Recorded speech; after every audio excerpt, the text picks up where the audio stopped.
channel. Today's video I'm going to be installing this 10-inch converter. It's a 35 to 3800 stall. It's going in a 7R4, which is in this Firebird, and I'm swapping it out for the converter that's currently in it. It is a 12-inch converter, 24 to 2800 stall. Bought it off Jegs. This one I got off eBay from Chicago Transmissions, and hopefully I'm looking to pick up a few tenths in ET by just swapping the converter. Hope you enjoy the video. Thanks for watching.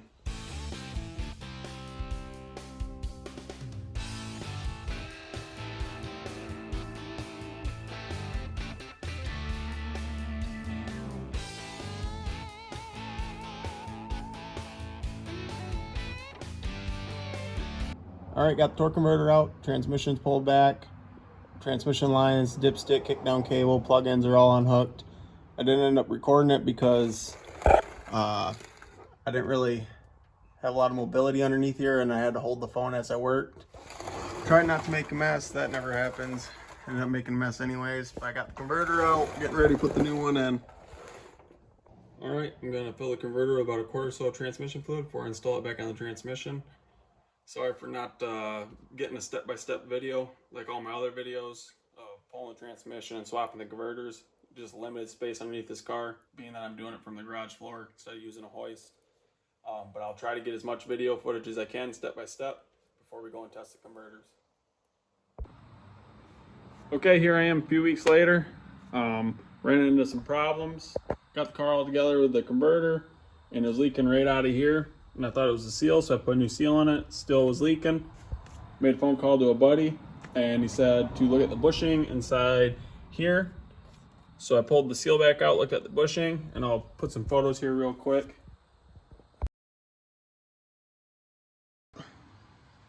I ended up tearing up the bushing somehow, or it was tearing itself up when the car was running prior with the old converter. So I ended up putting a different pump in it. And when I did that, I had no gears at all. So my only option was I took and got this thing built. I'll put another picture up of what was all done to it.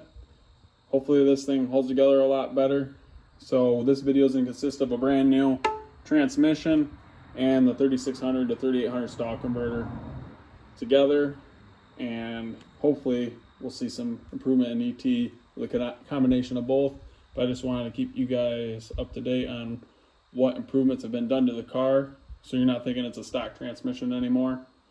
Other than that, I'm going to throw this thing in the car real quick, and then hopefully we can start testing this thing and getting some results. Alright, so this is what was all put into the transmission and the cost. It's got a 1-year warranty. I asked the guy what he found when he tore into the transmission. He found that the 3/4 clutches were pretty much burned out of it, and that the pump that I installed to fix the bushing issue was an auxiliary pump, and that's why I had no gears that was bypassing fluid, and that my transmission is not machined for a auxiliary pump, so he ended up having to put a different pump in it also. But this is just what's been done to it, and hopefully this is good enough to do what we plan on doing with the car. All right, there it is, it's in. I had a hell of a time. Wasn't a whole lot of fun doing it off the concrete floor. Converter, transmission, you gotta do some converter bolts, drive shaft, bell housing bolts, etc.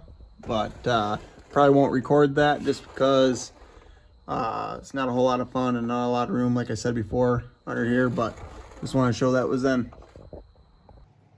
Okay, so the transmission's in the car. It's been in the car for a while. Apologize for this video being so cut up in different things going on, and it's not all one smooth video. When it rains, it pours. Things happen, and so I have had the car together for a little while now. I was getting ready to take this thing out and make a test hit, see if we made any improvements, and the road that we make our test hits on was getting repaved. Go figure. I'll put a picture in here so you can see, and then also once I found another road. Most of the roads I could find were chip sealed, and the car really didn't like chip sealed roads unless I put a little bit of weight in it. But I decided to use the old slicks, put down as much rubber as I could, and then put a new set of slicks on to try to hopefully simulate a little bit better traction, because when I put it on the converter, I couldn't get any traction leaving it, just spin the tires. Also in the process of me trying to dial on the car, I ended up having my work car drop a valve. So I ended up having to put a new cylinder head on that. That took me 2 weeks or so to do that, mainly waiting on parts. But in the process of that happening, I was driving this to work every day and relying on this. So I didn't want to keep beating on this and take a chance of it breaking.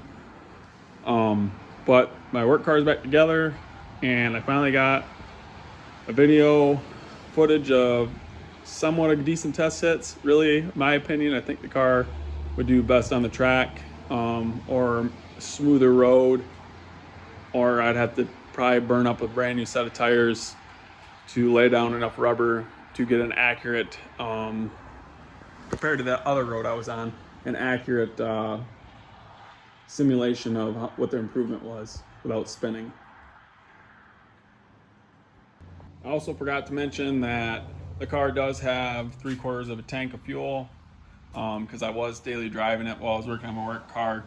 I was filling it normally and driving it to work. And so here I am at the circumstance of having almost a full tank of gas, and instead of an eighth tank of gas to get the best PB possible. But in all honesty, the fuel probably helps with a little bit of weight in the back of the car for the chip sealed road. But also you can probably compare the times to the last video with the car with the rocker arms, changing the rocker arms, because it has about the same amount of fuel in it. And you can compare the improvement from there to see a little bit of a difference.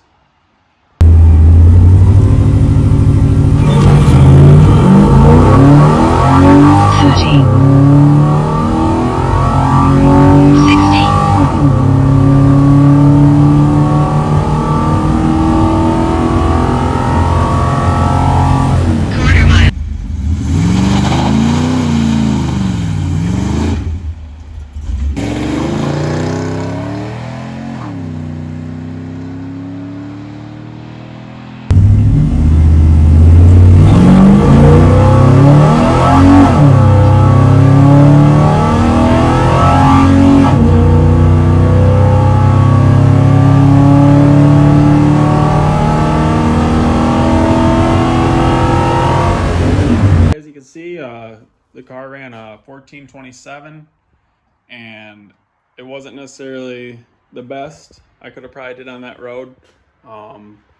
That's just a road with no houses. It is kind of busy, so you got to wait for traffic, so you're not pissing anybody off. But no houses.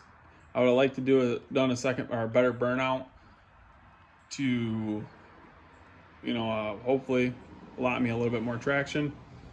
But not too bad compared to what it was running prior, before the converter. Also, it's very muggy today, very humid, as you can see. It's been raining all day. Also, I'd like to say that I wasn't very impressed, so I took the car out a second time later that night by myself without somebody filming the car, and I ended up finding a road that I could lay some rubber down that was nice and smooth and wasn't chip sealed. Something that'd take rubber rather than tear up my tires. And I got a video. Granted, this is a Firebird, only one of the headlights works, so the visual off the draggy is not very good. But I'll show the draggy time, and this is the best I could get. And this is the time that I'm going to take and hopefully compared to when I go to the track this weekend.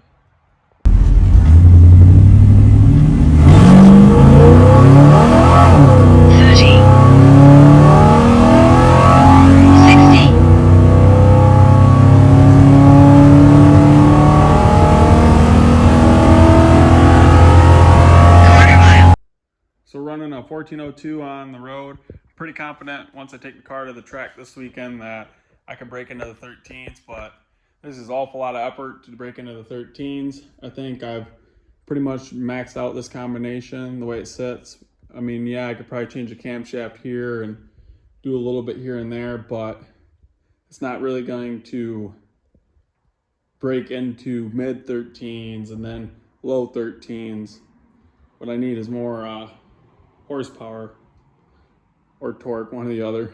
But next upgrade is going to be this Nitrous Express mainline kit. I'm going to hopefully get this installed before winter hits. If we have a mild winter, I'll definitely have a video up with the nitrous kit. If it starts snowing early here in Michigan, it's going to be hard to say. But over the winter, I got a new motor already, an engine stand over here that I'm going to be putting together for it. It's another 305. I'm going to stick with the 305 platform, mainly because there's a lot of hate on them. And the car's name is Black Sheep. And I think the 305 is the black sheep of the small block Chevy family. And I'm just having a lot of fun with these cheap little motors. When I want to go fast, I'll probably build something like a 400 small block or something like that. But for now, you know, learning with nitrous and tuning and all this other stuff, this cheap, fun platform is a blast. And I think that you can do a lot more than what I've seen on YouTube with them, and makes good content. And these cars come with a 305 in them, so somebody might have a 3rd gen and want to stick with a 305 for whatever reason, and maybe some of this information might help them in the choices they make to upgrade in their car. If you like the video, make sure to like, share, and subscribe so you don't miss things like this 305 Vortec motor that I'm going to be putting together for the Firebird this winter. Port these cylinder heads, roller cam. I got new crank rods and pistons for it. And we bring it to the machine shop here soon, and we'll put head studs and we'll actually gap the rings in this, unlike that other block. Bump up the compression hopefully, and see what kind of results we get with this.